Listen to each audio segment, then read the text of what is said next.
අවසන් මොහොත කෙනෙක්ගේ සිතුවිලි වෙනස් කළ හැකිද කියලත් කෙනෙකුට හිතෙන්නට පුළුවන් අපේ සම්හංශ. ඇත්තම කතාව තමයි කම්ම විචයෝ අචින්තෙය්‍යෝ. හරිද? කර්ම විශේෂ අචින්තෙයයි. අපිට ඒක හිතලා ඉවරයක් කරන්න බෑ. මම හොඳ උදාහරණයක් කියනවා. මේ ශාසනයේ වැඩිම හොඳම දාණය දුන්න කෙනා තමයි කවුද? කෝසල මල්ලිකාව. ඒ දුන්න දාණයට කියන්නේ අසද්දෘශ මහා දාණය කියලා නෝනා. මොනවද අසද්දෘශ මහා දාණය? මේ ශාසනය වෙන කිසි කෙනෙකුට දෙන්න බැරි වුණා. බුදුරජාණන් වහන්සේ වැඩ ඉන්න ඕන. නේ මහරහතන් වහන්සේලා 500 නමක් ඉන්න ඕනේ. ඊළඟට ඇත්තු තමයි මුතු කුඩ අල්ලගෙන ඉන්නේ. කන්‍යාවියෝ තමයි පවන්සලන්නේ. ඊළඟට පොඩිම දේ ඉඳලා ලොකුම දේ දක්වා සියල්ල දන් දුන්නා. එවැනි දානයක් මේ ශාසනයේ දීලා තියෙන එකම එක්කෙනයි. හැබැයි මරණාසන්න වෙලා ඉදිරිපත් උනේ ඒක නෙමෙයි. මොකක්ද ඉදිරිපත් උනේ? අකුසලයක්. අකුසලයක්. මොකක්ද අකුසලය? සාමාන්‍ය ලෝකයේ අහලා තියෙනවා මොකද්ද? සාමාන්‍ය ලෝකයේ සාකච්ඡා කරන කාමයේ වර්ධව ඇසිරිච්චයක් කියලා. කෝසල මල්ලිකාව කොසල් රජතුමාගේ බිරිඳ ඇය නානකොටුවේ නාන ලෑස්ති වෙලා ඉන්නකොට තිරිසංගත සත්වයෙක් සමග රමණය කළා කියලා කතාවක් අහලා තියෙනෝනේ. ඒක නෙමෙයි මරණාසන්න වෙලාවේ මතක් වෙන්නේ. මොකද්ද? මරණාසන්න වෙලාවේ මතක් වෙන්නේ එහෙම කරලිවල රජතුමාට බොරු කියව එක. දැන් ඇත්තරම කාමයේ වර්ධව හැසිරීමටත් වඩා මොකද්ද බරපතල? කාමයේ වර්ධව හැසිරී අන් අයව රැවැට්ටීම. බොරු කීම.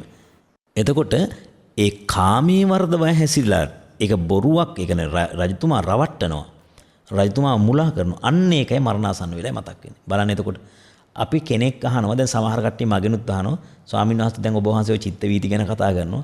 අපේ ස්වාමීන් වහන්සේ බැරිද අපිට මේ මරණාසන්න වෙලාවේ අපිට විදර්ශනා කරන එකක් අරමුණු කරගන්න බැරිද? එහෙම පොයින්ටබල් එහෙම නැත්නම් අපිට හරියටම මේක මෙහෙමයි කියලා කරන්න බෑ. හැබැයි මෙහෙම දෙයක් තියෙනවා. මොකද්ද? අපි යමක් භාවිත බහුලීකృత කරනවා. ඒ කියන්නේ උදාහරණයක් වශයෙන් ඔබතුමිය නිතරම කුසල් කරනවා.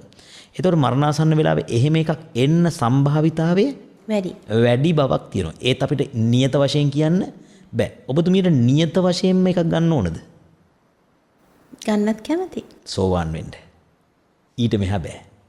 සෝවාන් වුණොතින් නියත වශයෙන්ම අකුසල සිතක් නම් එන්නේ නැහැ. ඒ කියන්නේ සතර පායට යන්නේ නැහැ. හරිද?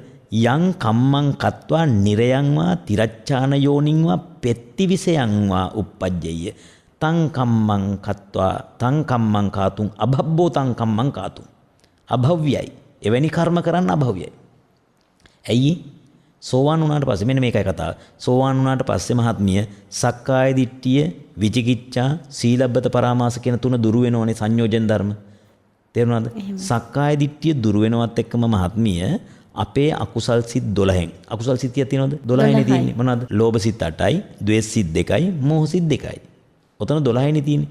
ඔය 12න් ලෝභ සිත් 8න් දිට්ඨිගත සම්පයුත්ත සිත් 4ම සම්පූර්ණයෙන්ම නැති වෙනවා. ඇයි? සක්කාය දිට්ඨිය නැති වෙන නිසා. විචිකිච්ඡා සම්පයුත්ත මෝහ සිත නැති වෙනවා. විචිකිච්ඡාව නැති වෙන නිසා. දැන් සිත් කියන්නේ නැති වෙනවද සම්පූර්ණයෙන්ම? 5ක් ඉවරයි. සමුච්ඡේද ප්‍රහාණය වෙනවා. තව කීයක් ඉතුරුද? 7ක් ඉතුරුයි. ඒ 7ෙත් අපාය ගමනීය ශක්තිය නැසෙනවා.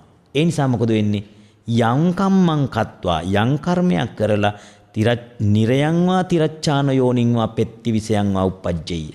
එහෙනම් මේ සතර පායේ උත්පත්තිය ලබන්නට සුදුසු වෙන යම් කර්මයක් ඔබතුමිය අතින් සිද්ධ වෙන්නේ නෑමයි කියලා කියනවා. ඒක කියන්නේ මොකද? සීලේ පරිපූර්ණකාරී හොති. පංච සීලේ ස්ථාවර වෙනවා. එහෙනම් මතක තියාගන්න සෝවාන් වුණොත් පන්සිල් පද 5 නිතර රැකෙනවා. කැඩෙන්නෙම නෑ. අභව්‍යයි. එහෙනම් ඔබතුමියට අන්න සෝවාන් වුණොත් විතරයි අපිට කියන්න පුළුවන් මරණාසන්න චිත්ත වීතිය මේන්ටේන් කරන්න. ඒකත් මේන්ටේන් කරනව නෙමෙයි, පාලනය කරනව නෙමෙයි, කන්ට්‍රෝල් කරනව නෙමෙයි. මොකද්ද? ඒක ඉබේ වෙන එකක්. ඒකට සුදුසු සාධක නැහැ. එහෙනම් කරන්න ඕන මොකද්ද? මුලින් කරන්න ඕන කල යුත්ත කරන්න විය යුත්ත වෙයි.